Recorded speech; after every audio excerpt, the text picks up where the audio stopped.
माझं नाव नितीन ज्ञानदेव चव्हाण आहे। मी गावात किराणा मटेरियल आणण्यासाठी गेलेलो होतो 5:45च्या दरम्यान। तर आमच्या सर्व लेडीज स्वयंपाकाची संध्याकाळची तयारीत होत्या। तर समोरून आमचे वादवाद विविध घाटामध्ये वावरापायी वेळ आपल्या वादवाद चालू आहे। तर त्याच्यामध्ये आमच्या कांडेकर सर्व व्यक्ती ज्यांना विकलेली आहे सरकारी जमीन होती 69 गट नंबर, पण यांनी फेरफार करून 169 करून वर्ग 1 करून 12 CR ला सेल करून टाकलेले आहे। तर या जमिनीवर स्टार्टअप म्हणजे 2012 साली 12 ते 13 कुटुंब सगळे आपण स्थायिक केले होते, पण मोठ्या आपल्या चुलत भावाने सगळे ते विकून टाकलेले आहे। तर हे 12-13 सर्व कुटुंब बसलेले असून यांना 1 रुपया सुद्धा भेटलेला नाहीये। तर ज्यांनी घेतलं तर त्यांचे गुंड प्रवृत्तीचे लोक घेऊन 7-8 बाया घेऊन आमच्या हाणमार केलेले आहेत। तर ते 8-9 लेडीज होत्या, 2 जेंट्स होते। त्याच्यामध्ये त्या लेडीज मध्ये काजल राम चव्हाण, रेखा ज्ञानेश्वर चव्हाण, अश्विनी अक्षय चव्हाण, परत सोनी दगू भोसले, आणि अजून ते दगू भोसलेची मुलगी पण होती। परत 7-8 काही अनोळखी होते त्याच्यामध्ये, आणि दोन्ही म्हणजे अक्षय अरुण चव्हाण आणि त्यांचा दाजी हे आलेला होता हेमंत बडोद भोसले, आणि ते 20-25 जण तर ते काही ओळखू पण आले, अंधारच्या सुमार सर्व काही आलेली होती त्याच्यामध्ये। आणि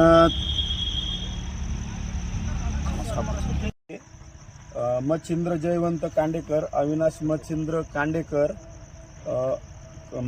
महेश मच्छिंद्र कांडेकर, अमित अशोक पानसरे, अशोक गोविंद पानसरे इतके लोक यांनी जमिनी खरेदी केली असून उर्वरित पारधी समाजाच्या लोकांना सुपारी दिलेली आहे की यांना उठवून द्या म्हणून इथं। पण त्यांचा स्वतःच ताबा स्थायिक होते, तर सुद्धा यांना बळजबरी मारहाण करून इथून उठवण्याचा प्रयत्न चालू आहे। या संदर्भात 2 दिवसापूर्वी पण MIDC पोलीस स्टेशनला केस नोंदवलेली आहे, पण वारंवार आमच्यावर सर्व हल्ले चालू आहेत। रात्र होताच आमच्यावर गुंड येऊन हमले करतात, आमच्या लेडीजला हाणमार चालू आहे। आणि याच्यापैकी सगळे 7-8 लेडीज काजल राम चव्हाण, रेखा हेमंत चव्हाण, रेखा ज्ञानेश्वर चव्हाण, अश्विनी अक्षय चव्हाण, सोनी दगू भोसले आणि त्याची मुलगी होती पूजा दगू भोसले। परत त्याच्यापैकी त्यांचं ते अक्षय अरुण चव्हाण आणि त्याचा दाजी पण होता तिथं हेमंत बडोद भोसले। यांना सामाजिक बाचाबाची चालू असताना यांनी समजून घेतले नाही काही नाही, पण त्याच्यावर जातीवाद शिवीगाळ करून त्यांनी जास्तच आमच्या लेडीज मारहाण करून आमच्या माझी चुलती किटुल नेंदळी भोसले चव्हाण हिला दगडफेकमध्ये गंभीर लागलेला असून तिला दवाखान्यात पाठवलेला आहे। आम्ही सदर घटना 112 नंबरला कॉल करून सविस्तर सगळे सांगितलेलं आहे त्यांना।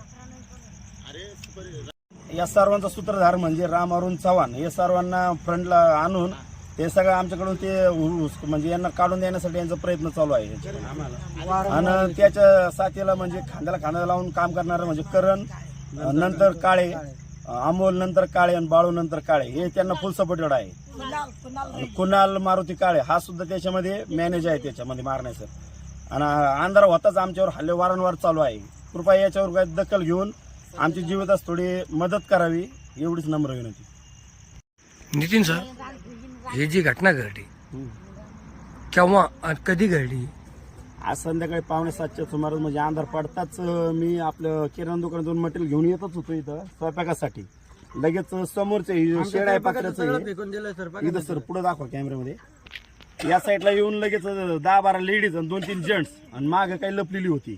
यातच शाब्दिक बाचाबाची करतो बोला चालू होत्या।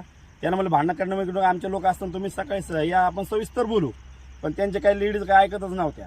लगेच त्यांनी तिकडून दगडफेक चालू केल्या असत्या तर आमचे लेडीज काही उचलले नाही काही, तर आम्हाला सुद्धा त्यांनी हाणमार केलेली आहे। आमच्या लहान मुलांना लेडीजला भरपूर लागलेला आहे त्याच्यामध्ये। नितीन सर, ही जी घटना घडली याचं तुम्ही सगळं व्यवस्थित सांगितलं बरोबर। आता ह्या घटनेच्या कालावधीत काय काय सस्ते होते, कसं काय झालं, कशाने आणलं? स्टार्टअप म्हणजे कसं ते आता 7-8 लेडीज आल्या, परत 4-5 व्यक्ती समोर आल्या, फक्त ते बाचाबाची याच्याच आपल्या आमच्यावर ऑलरेडी पण हमला केलेला आहे। याच्या संदर्भात MIDC गुन्हा दाखल पण आहे। आता हे मॅनेज होत नाही म्हणून आमचे लोक मॅनेज होत नाही म्हणून यांनी वारंवार सुपारी देऊन आमचे इथं 4-5 लोक आली, 7-8 लेडीज पण आल्या तोंडी लावण्यासाठी. 20-25 माग लपलेली पण आम्ही फेस टू फेस बघतोय. मी म्हणतो आमच्याकडे आता सध्या आमचे गडी माणसं कोणी नाहीये, सगळे लेडीज वर्ग आणि छोटे छोटे बाळ आहेत. तुम्ही उद्या सकाळी सविस्तर बोलू आपण. पण ते काही लोक ऐकायला तयार नव्हती. त्यांनी तिकडून लगेच दगडफेक चालू केली. आमच्या लेडीज गंभीर दुखापत केलेली आहे आणि वारंवार धमक्या सुद्धा येत आहे, तुम्ही बाहेर भेटा, हे करा ते करा, तुम्ही भेटा तुम्हाला दाखवतो नाही का. आणि या सर्व जेवढी आमची लेडीज आहे नाही यांच्या सर्व या वावरात नावं गाव आहेत, यांच्या सगळ्यांच्या जीवाला धोका आहे. या संदर्भात गुन्हा एमआयडीसीला गुन्हा नोंदवला असून पण त्याच्यावर काहीच कारवाई अजून होऊ नाही राहिलेली आहे. भांडणं झालेले पुरावे काय आहे का तुमच्याकडे? सुरुवात कशी झाली, काय व्हिडिओ वगैरे झाले म्हणजे ते दगडफेक पण झाली. आमच्या तिकडे कपडे लत्ते पण जाळलेले आहे, ते तुम्ही बघू शकता सर व्हिडिओमध्ये. व्हिडिओ आहे का भांडणाचे? व्हिडिओ आहेत. और दुसरा विषय असा की जागाचा विषय म्हणता तुम्ही, ही जागा खाजगी आहे का कशी आहे? महावतनाची जागा महावतनाची म्हणजे आपल्या सरकारने बसवलेली होती आपल्या म्हणजे मागासवर्गीयांसाठी. ही जागा सरकारी आहे का खाजगी आहे? सरकारी गायरान सरकारी जागा आहे. बर. सरकारी जागा 2012 पासून आम्ही बाबुडी इथे- आपल्या परिषद आपण कोण? मी अरुण ज्ञानदेव चव्हाण. बर. आम्ही बाबुडीला आमच्या 2-3 पिढ्या राहत होत्या. तिथं कृषी विद्यापीठला जागा, पुन्हा कृषी विद्यापीठला जागा भेटल्यामुळं तिथं आम्हाला राहून दिलं नाही. तर तिथल्या तहसीलदार, कलेक्टर त्यांनी आम्हाला गट नंबर 169 आम्हाला इथं आलाव जागा केली. ही आलाव जागा केल्यानंतर आम्ही ऊसतोडी भट्टीला कामाला बाहेरगावी गेलो होतो. आमचे शेड वगैरे इथं आहे. या मागून लोकांनी लालसिंग छगनलाल डांगे ह्या व्यक्तीने काय केलं, सरकारी याच्यात आमचे नाव नाही आहे पण ह्यांचे 169 गट नंबरामध्ये कशी नावं आले हे सरकारने चौकशी करून योग्य ती कारवाई आम्हाला करून द्यावी. आम्ही फाशी पारधी असून आम्हाला राहण्यासाठी कुठेही जागा उपलब्ध नाही. आम्हाला स्थायिक इथं करावं एवढी सरकारला विनंती आहे आमची. बर.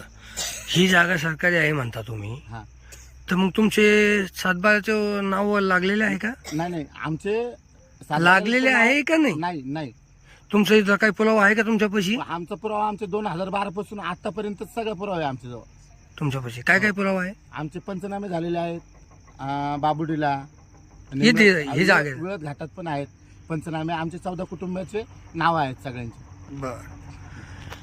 तर तुमचं म्हणणं आलं ही जागा विकली गेली, बरोबर? हा. सरकारी जागा पहिली गोष्ट विकत नाही, नाही. हे तुमच्या माहिती आहे का आता? पण विकली तर म्हणतात, तर जे समोरच्याने विकली त्यांचं सातबाऱ्यावर नाव आहे का? हो आहे, त्यांची सगळ्याची नाव आहे. ती कशी लागली मग? ती सरकारने चौकशी करून आम्हाला नाही द्यावा ना. मग कशी त्यांची नाव लागले, कोणी त्यांना विकलं, त्यांच्यावर सगळ्यावर कायदेशीर कारवाई सरकारने करावं ना.